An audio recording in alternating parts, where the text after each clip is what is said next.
First thing I'm going to do at this point is a little housekeeping. So this curve we made from the edge is called polycurve. So I'm going to change that name so I know what it is. I'm going to call it loop. Actually, I'm going to name it curve loop.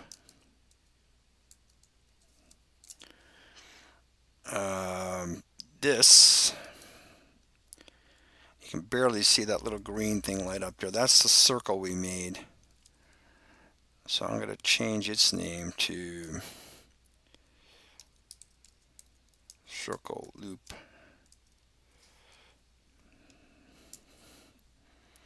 So I've got those two curves. Now this thing called curve 1, where is that? Okay, that's what I was hoping. That's the curve that we just created and that we just skinned to the flexible portion of the scope joints.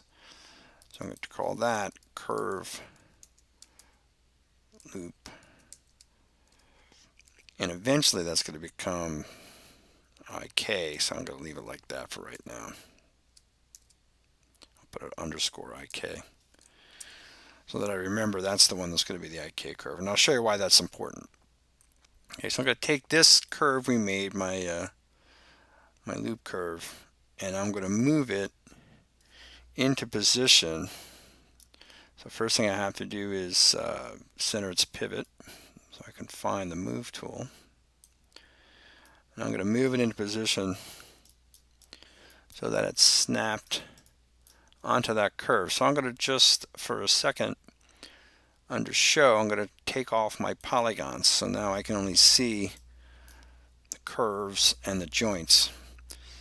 So I'm going to hold down the C key and middle mouse drag. And now my loop is snapped to that curve. And as a matter of fact, just for a second, I'm even going to hide the joints. And then I'm going to say C and move. And where's my move tool? Sorry. See if I can get this to actually go right down along that curve. So I'm just going to move it using only this y-axis move arrow, not the middle, just this yellow y-axis move arrow, and line that up. Okay, so I really need it to be a little higher. I don't want it to stick out. So I'm going to need a little more curve here. I can't change that curve. In other words, if I leave this the way it is, I think we'll be okay. When this IK eventually controls this loop, it will stop right there, right at the end of the curve.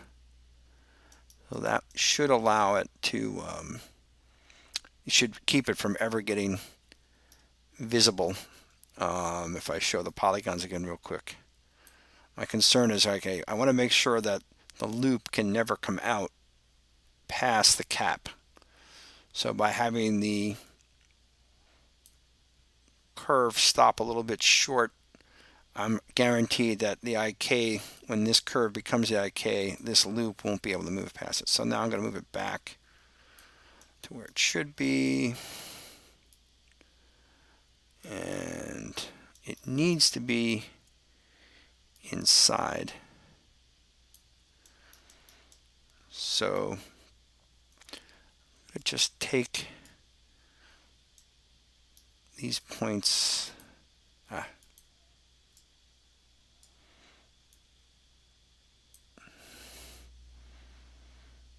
Just going to move these points down a little bit.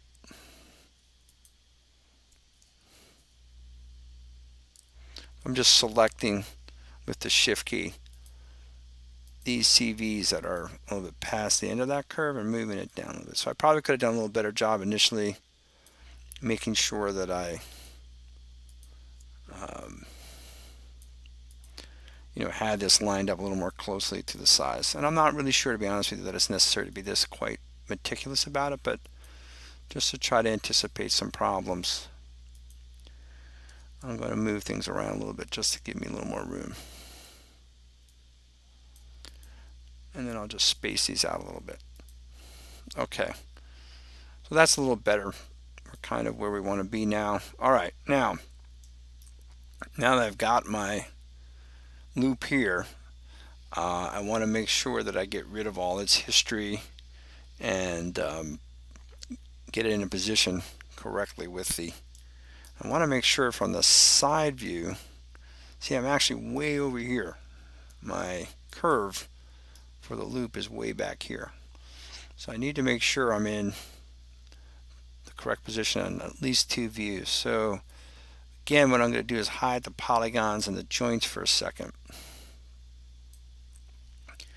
And then move this loop back. And then snap it, holding down the letter C, snap it to that curve. Okay. And we got it then. Okay. So now we're positioned correctly in two axes.